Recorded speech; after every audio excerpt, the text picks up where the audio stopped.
Boom! We are Wow. live. What an opening. I love that opening. So thanks to Dr. Victoria Boyd for creating that opening I for think our it brings the system. energy of what we're all about and how we're going to serve the community. I mean, it gets it's in your face, and yeah. Oh my gosh, it gets the blood pumping. I want to get up and do some martial arts moves. I'm like, oh yeah, it just pumps you up, right? And when I was creating, I was like, yeah, this is working. This is working. That was good. I love it. So anyway, that's exciting for me right there. So good morning, good afternoon, good evening, wherever you are in the world, and at whatever time you might be watching this broadcast. We appreciate you joining us on this broadcast. So we're broadcasting live on Facebook and YouTube. And so whichever platform it is that you're on, then make sure you like or subscribe and follow or whatever the case may be on that particular platform, because we'd love to have you continue to join us as we move forward with these broadcasts. We are going to be talking about systems summits. And so we are live every Wednesday morning at 8:30 a.m. to talk to you about systems summits and what's going on in our systems summits world. So Dr. Boyd is the founder of Systems Summits. And so would you give everybody a quick little introduction of what Systems Summits is? Systems Summit is an ongoing virtual summit or conference. It's a learning tool. It happens every quarter, January, April, July, and October. And we're focusing on micro businesses, those businesses that are generally less than 5 employees, and most of them, I'll say, don't have any employees. They actually use virtual or 1099 contracted services to support them do all of the systems and processes they need for their business. But what we have found is that many of them don't really understand how to implement the systems that are necessary for a business, or they're just not even aware of it. So following the mission of the Philantrepreneur Foundation, which is the producer of System Summit, and our mission is to build capacity through education, awareness, and resources, Systems Summit is doing just that. So we are really excited. We launched in October. Our next one's in January 27th and 28th. And micro businesses, nonprofits, entrepreneurs, you will learn so much by attending the System Summit, because we have some dynamic speakers coming up for the January event. But that's a little bit about System Summit. You can find it at systemsummit.com. Perfect. Now, people say this all the time. We get this question a lot. Well, what do you mean by systems? Okay, so let's give them your definition of what do we mean by systems. Systems are those tools or processes that you need within your organization. To help you visualize it, think of a big wagon wheel, and the outside rim, the circumference is all of the systems that you need. And all of the spokes that come into the axle, your business is that axle. All of the spokes that hold it together, that make it stable, are the processes that you need to put in place. So you want your company rolling along smoothly. So think about, you've got this big system, and then all of the spokes are the processes, and that includes everything you use. I know, Stan, you love to talk about, the email process, which is vital. In fact, I wrote a little bit about that in the System Summit Journal that's going to be published probably in about 3 or 4 days. So for me, there's a few things I like to talk about when somebody asks, well, what do you mean by systems? It's systems. I talk more about all those spokes that are in your wheel example. And that includes everything that helps you operate your business. So everything from answering the telephone, how you answer the telephone, how quickly you respond back to people. That's all a part of your phone system, right? Mm-hmm. And it's your reputation. And it's your reputation. Well, those having the right systems in place is going to impact your reputation, right? Yes. And so the phone system is one of those. And sure, email marketing, but it's also your overall marketing program, or how you market your business is a system. It's a bigger system that's going to have more of it. You could even visualize that as you've got the big wagon wheel, your whole business that's a systems driven business with all these spokes, right? But then within each of those spokes, you could actually have little mini wagon wheels with them, right? With mini spokes inside of it. You could get crazy with it. Okay. But the thing that I look at is it's all the processes, which is what those spokes are really, are all the processes that go into managing and running your business the way that you want it to. And you have to have that stuff in place and written so that you can, if you're planning on expanding at all, it needs to be written so that you can now hand it off to somebody else to do it. Right. And it's so important to SOP, standard operating procedures, because if you are bringing on, for example, a virtual assistant, you have to clearly be able to not only explain what your business is about, but the goals that you have and what you want them to do and what role they play. And so standard operating processes or procedures is something that you should have. Even if you're by yourself, you have to be able to have thought about, if this happens, what will I do? What should I do? What will make this most effective for my internal business? And because, in writing some things recently, I was really looking at the difference between growth and scaling. And growth, because many entrepreneurs confuse that with scaling. Most entrepreneurs really don't want growth. That growth is where you invest and you might open several more offices, you might serve more clients, you might, add to a lot of the services that you're doing, but it also comes with a big cost. Scaling is where, for example, I'm going to use email again. It takes the same amount of effort to send out 10 emails as it does to send out 1 million. And that is an example of scaling, where you have used the systems and processes that you have that doesn't cost you phenomenally more, but it scales how you're reaching and how you gain more clients. So we're going to be going into that. Well, I have some things that I'm going to be putting out, white papers and things like that. In fact, it's defined in our System Summit journal, the difference between growth and scaling. Nice. Now we have systemssummits.com listed across the top of the page as a little red banner up there with the white letters. So at any point, if you want to get more information on Systems Summits, then you can easily just go to systemssummits.com. And the next event is coming up in January, right? Yes. January 27th and 28th. Do I have those dates right? Yes, you do. I need my calendar. And so the next event is coming up then. Registration is not open yet, but there is a waiting list. So if you go to the systemsummits.com website, you'll be able to actually put your name on the waiting list. Or if you're interested in being a speaker, you can go there and there is a speaker inquiry form. You can complete that and you can learn a little bit more info about the Philantrepreneur Foundation and why Systems Summits and all of that. What's that? Overloads, right? There's a lot of info right there on it. Yeah. Now, today we wanted to talk about the Zoom effect, which you discuss, I guess, as a part of your book. Yes. Yeah. I sit at home and I have to think about, what am I going to do next? And during the pandemic, we had a lot of time to sit and think.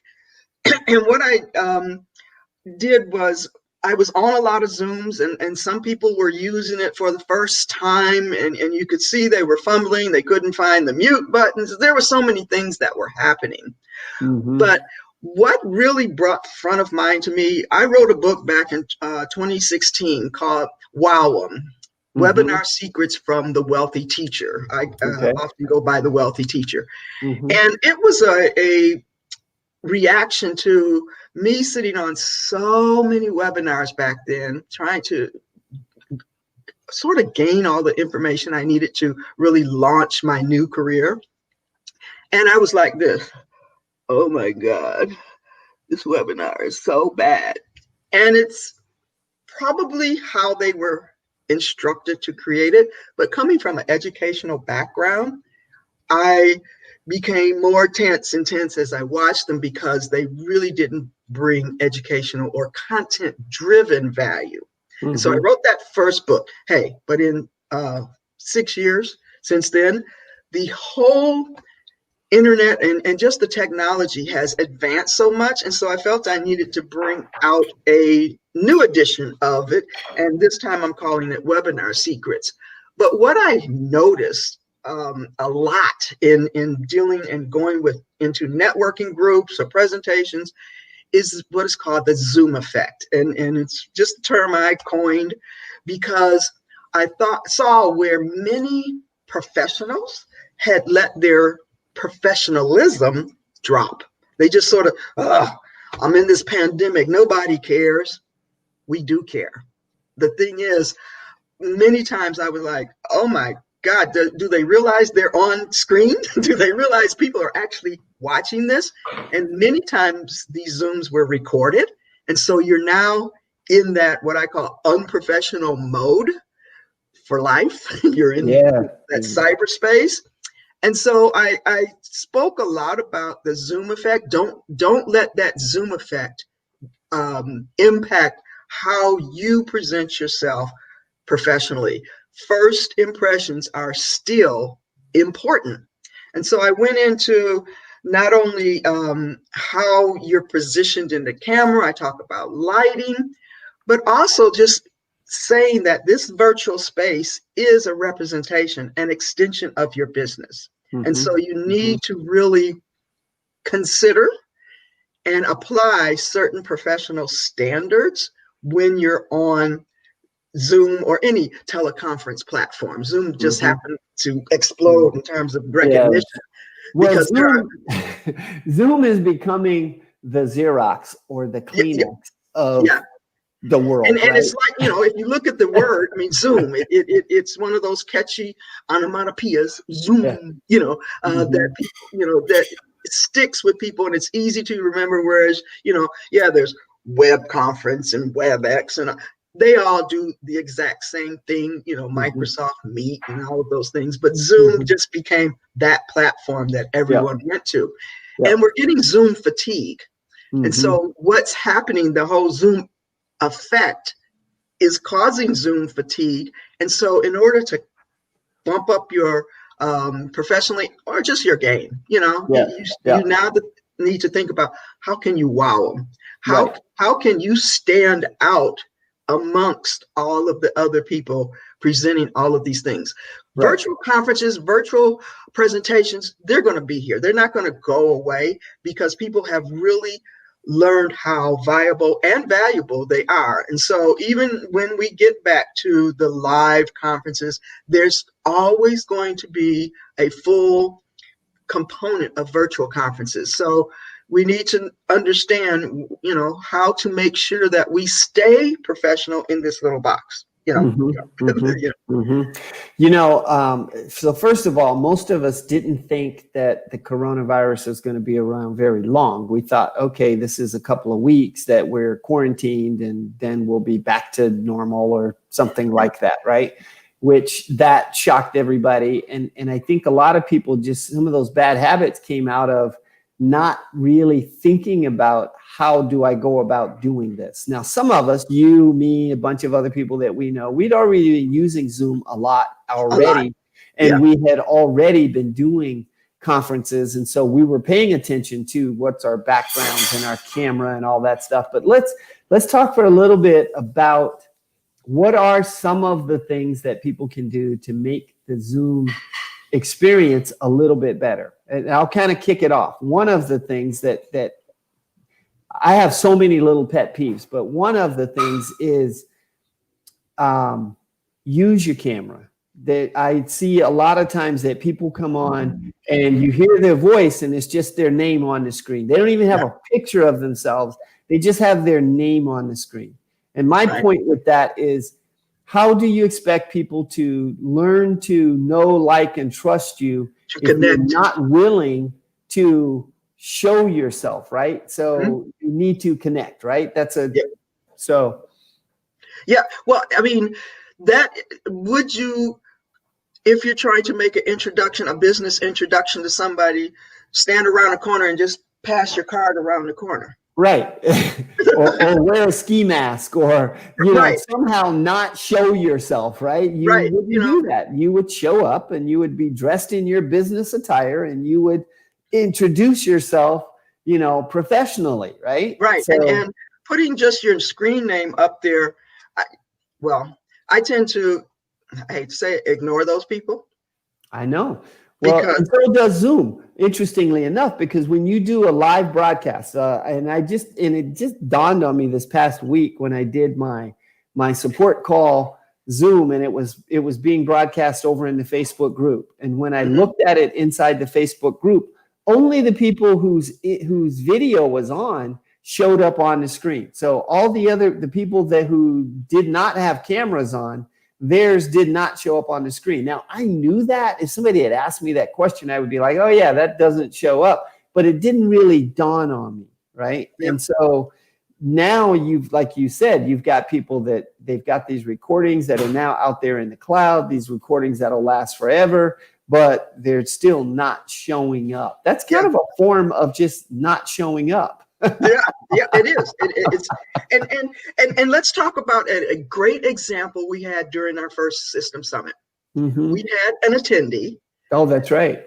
That initially only had her name, and so we were sort of pushy and say, "Hey, come on, turn your video." Oh no, I don't want. I was like, come on. And she finally did it. And what evolved after that, she became a part of our group. She became a valued attendee, and she overcame a lot of her fears. That's right. Because then she could really connect with all of the others that were on that. And so that, to me, that's a prime example of why turn your video on. Now, so since you need to turn your video on, that means, okay, this is a business meeting. And I know they have all the commercials on TV where it's a man has on a suit and then he's in his underwear below. Okay, so what? But this portion that's in the window, make it professional. Exactly. I've seen actually leading political people in the city who came on a Zoom and their hair was up. I mean, literally, I was like, oh my gosh, did she forget to comb her hair? And you're supposed to be representing me, right. as a, one of our leaders. And I was sort of turned off. I mean, sort of, I stepped back and I was like, wow, she doesn't really care. And that's what I said. She doesn't really care. And so it says a little bit about you as a professional, as a person, and how you value your representation or your image. Yep. Now, we had a comment from T.M. Williams who said, wow, Stan, well, people are just not approachable or too busy being busy and just shoving you to their websites, etc. I only work on referrals. Now, so there's a great point there that if you're just so busy just trying to shove the website to people or push people over to it, they're never going to go to the website. They're never going to actually engage with you because of that first impression. That first impression is really nothing. All they know is there's this voice that's behind this box, right? And something on top of that I forgot is that sometimes you said a word that I see people have a screen name, right? They don't even have their name. They have something else, right? Or they have these weird characters or this weird stuff that, okay, they want you to be called by this or that or whatever. And that's okay to have your nickname there or something like that. But make it so that it's understandable and it's not confusing, but people can actually call you by name and to actually have a conversation with you. And all of this is a part of that Zoom effect, we got so relaxed and dropped standards because yes, we were doing a lot with our family and things like that. And that first impression really didn't matter because we were anticipating just being well, you're being yourself anyway, but we anticipated problems or not, we weren't trying to be professional, but you have to separate. Are you coming on this Zoom or whatever virtual platform you're using to represent your company or your business, or are you on there for just casual conversation? And so you have to be and think about those things and remember and plan for the meeting. Exactly. So this is Dr. T. Hey, Dr. T. Now I know who this is. I didn't know who T. Yum Williams was. It's Dr. T from Chicago. And so she says here that she works in a law firm and have to be mindful of who we invite into our space as well. And so that fits right in with exactly what we're saying, right? You have to be professional with it and, put yourself out there and your company out there in the best light. Okay. Absolutely. All right. So what else? What are the kinds of things do you see? So one of my others that I see is, I have so many of them. Geez, is the camera, of how you have the camera. Like now, I try to center myself in the camera, right? So that I do mine several different ways. If I'm using a virtual background, which I tried to do today, because, well, anyway, then I position myself because I'm usually trying to promote or have some graphic up there. And so you need to look at and move, your computer around and position yourself. And even in the book, Webinar Secrets, I talk about your level of the camera should be where your upper, and it's not the third, I guess this is your head and shoulders. Your shoulders should be visible and your head should be centered. Like you said, if you sit, that's not what you want. You want to be also so that the computer is, or the camera, the screen is eye level. So for example, mine right now is sitting on a higher, it's not on a regular table. It's on a higher bureau that is several inches higher. I've even put it on books, just to lift it up. For one thing, me being a former dancer, I'm looking at body language and how you're sitting. If it's down, okay, we're going down into the, but if it's eye level, it's automatically going to force you to look into the screen and once again, connecting with people. Another issue is, and I have a sort of bad example behind me. How is that light flashing off of the walls behind you? I saw so many examples where they had either a bright window behind them that really made the silhouette of their face, it was black because there was no front lighting. And all of those can be fixed or improved if you just think about, okay, where's the window? Where's the camera lighting? I have a ceiling light on. I have a desktop lamp on. And so you look about, where can I put lights so that it floods the entire space? That's important because once again, if you're sitting there and your face is blacked out or, you can barely see it that's like just having your name up there. But also it's an indication of your professionalism in this platform. Just looking at it. Excuse me. But another issue is not only the level, but what is in your background. I love your background because it speaks to who you are. But many people, I've seen people in closets. I've seen them in front of like just a menagerie, just stuff. And what I start doing, I start looking at what's on the shelf behind them. I'm like, what's that book title? And I lose.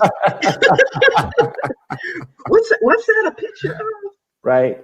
It attracts my attention away from who they are.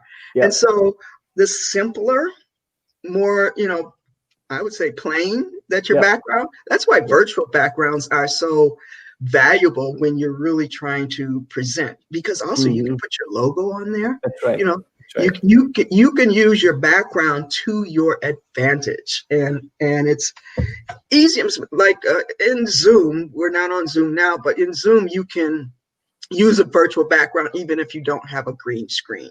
As If long as if your computer is set up right, or you got the right chip in your computer. So okay. that does work.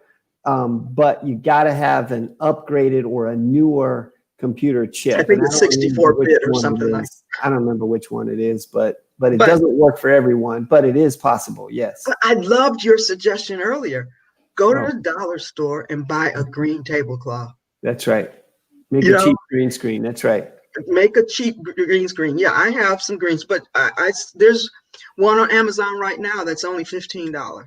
I mean, Hmm. literally, Hmm. you can get these big green pieces of cloth and tape them Hmm. up on the wall behind you. You Hmm. can Hmm. create that image. You don't Yep. need to spend. Yeah, there's some for $75, $100. You don't need that. Right. But if you're Right. truly trying to make this a professional presentation, Yep. think about just the little details that will really enhance, provide credibility, Right. and validate who you are as a professional.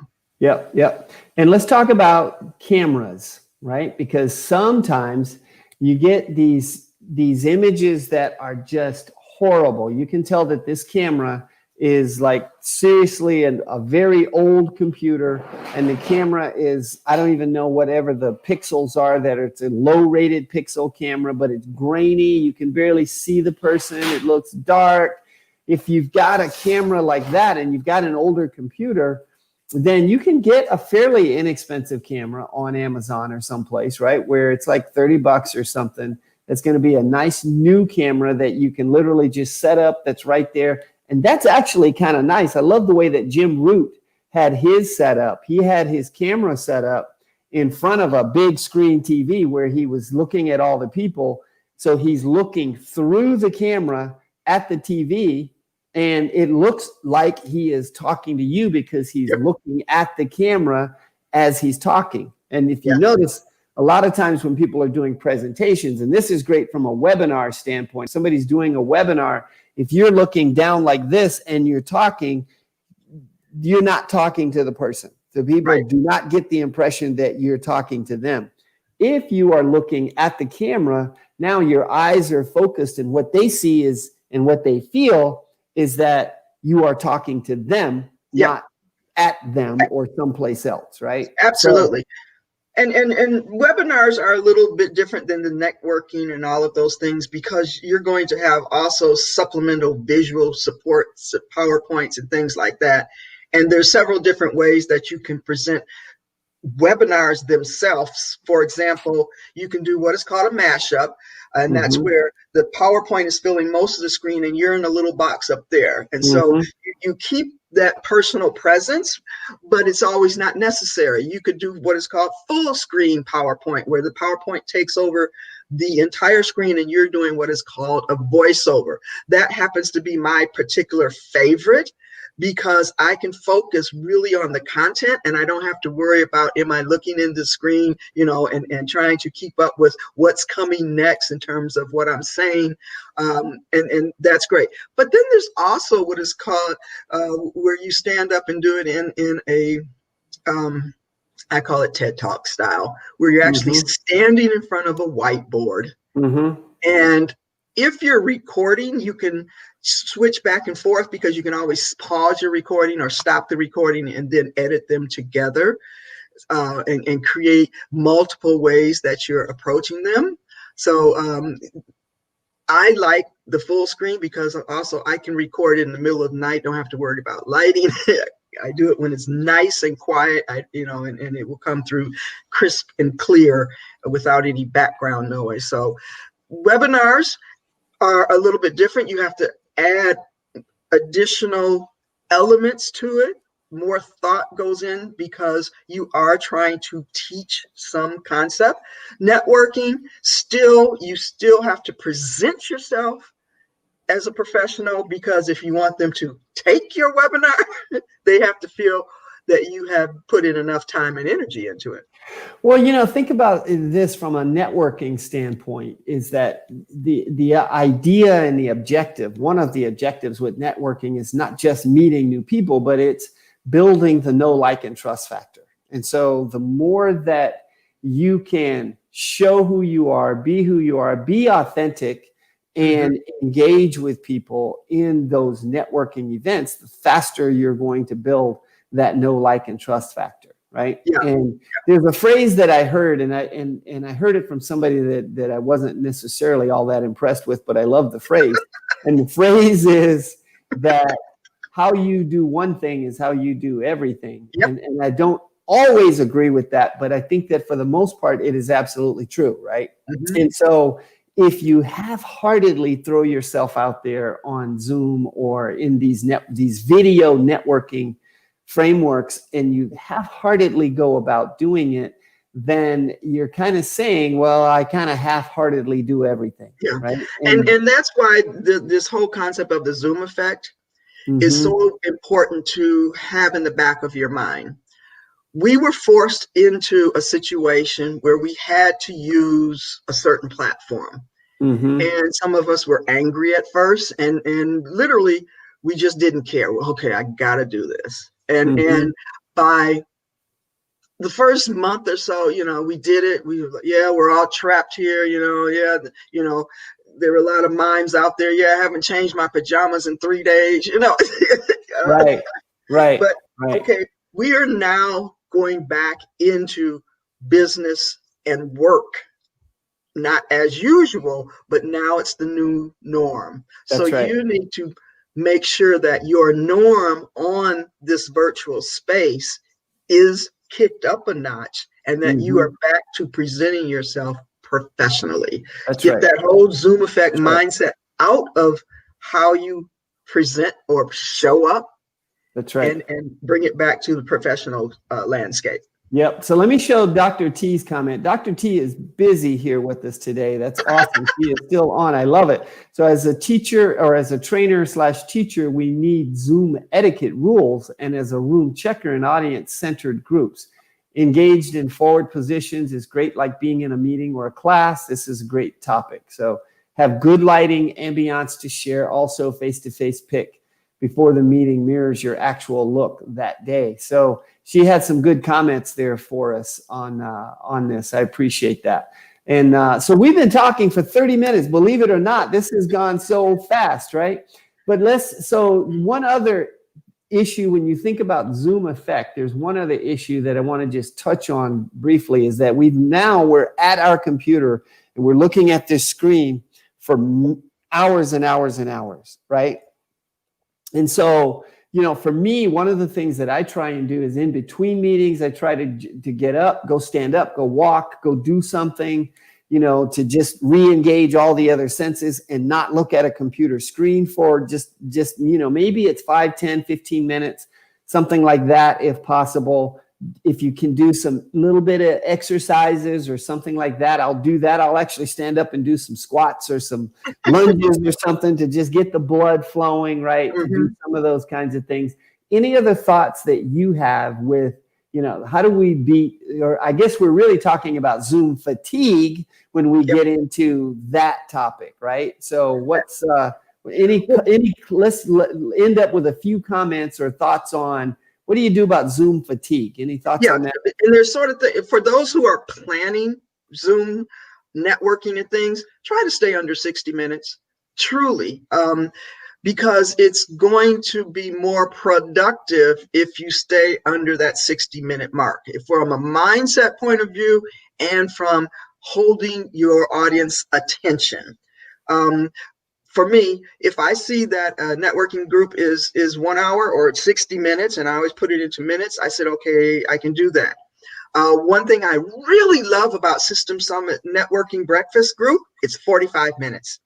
It's fast moving. It keeps you going every 5 minutes. Something's changing, and that really keeps the engagement of what you're doing. Even with webinars, some of the industrial design concepts now, you might have a concept that lasts 8 hours. I've seen them where each individual concept is broken into 7-minute clips. And so you can find them easily. In my webinar secrets and in the first book, I said keep any training module under 60 minutes. And when you promote it, say minutes. Don't say 1 hour. Say it's 57 minutes, because there's a mindset that I can do these minutes. But when you go into and talk about, it's a 90 minutes, it's only 2 hours, I don't even show up. I say I can't sit there and think that I'm going to be productive for a 2-hour blast of information. I don't even go. And so it's a turnoff for me. So that's a little thing to think about. Keep things short and simple. That's good. So speaking of short and simple, we probably need to end this broadcast to try and keep it as short as we can. But so you brought up a good point there, though, and you brought up the Systems Summit Blitzer. And so that's a Tuesday morning, 7:30 a.m.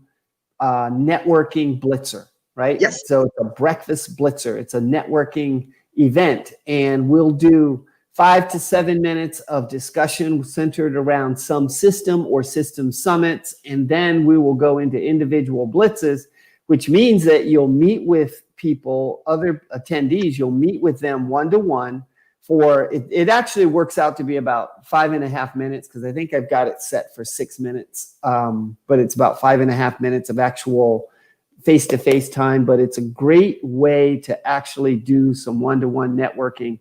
And if you go to the standinshields.com/blitzer, you'll go to our System Summit group, and you'll see all of the upcoming events that we have. And we've got about, 4 or 5 that are scheduled. And so it's every Tuesday morning, 7:30 a.m. Pacific time.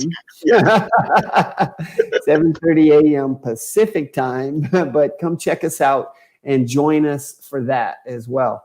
If you happen to be a speaker and you are interested in maybe being a speaker for System Summits in January, you can actually just go to, I'm going to get rid of that one. Just go to systemsummits.com. Take that off the screen, right? Just go to systemsummits.com, and you'll find the information there, how to get on the wait list for System Summit, but also how to submit an inquiry as a speaker, to learn more about what's required to become a speaker for that event as well. So, wow, that 30 minutes went really fast, and we went over the 30 minutes. And so any parting words, any last words that you'd like to say before we actually log off? I just want them to go and check out all the things we have there, the Philantrepreneur Foundation.org. I know it's hard to spell, but you'll get there. We have Facebook groups. We have our channel on YouTube. Please just go and like and subscribe and become a part of our family here at System Summit, because we guarantee you will learn a lot. All right. Very good. And let's see, that is it for today. So I appreciate Dr. T tuning in and joining us and commenting today. Thank you so much. That was very valuable for us and added to the conversation. We appreciate it. Dr. T is in one of the Ace Fair networking group that we do on Fridays. And so that's where I met Dr. T. At any rate, thank you for watching and joining us. Don't forget to like, subscribe, and follow on whichever channel it is that you're watching on, and join us for the next broadcast. We'll be doing this again next Wednesday at 8:30 a.m. And that's going to be every Wednesday, at least leading up through the summit in January. So come join us and talk to us some more. We'll see you next time.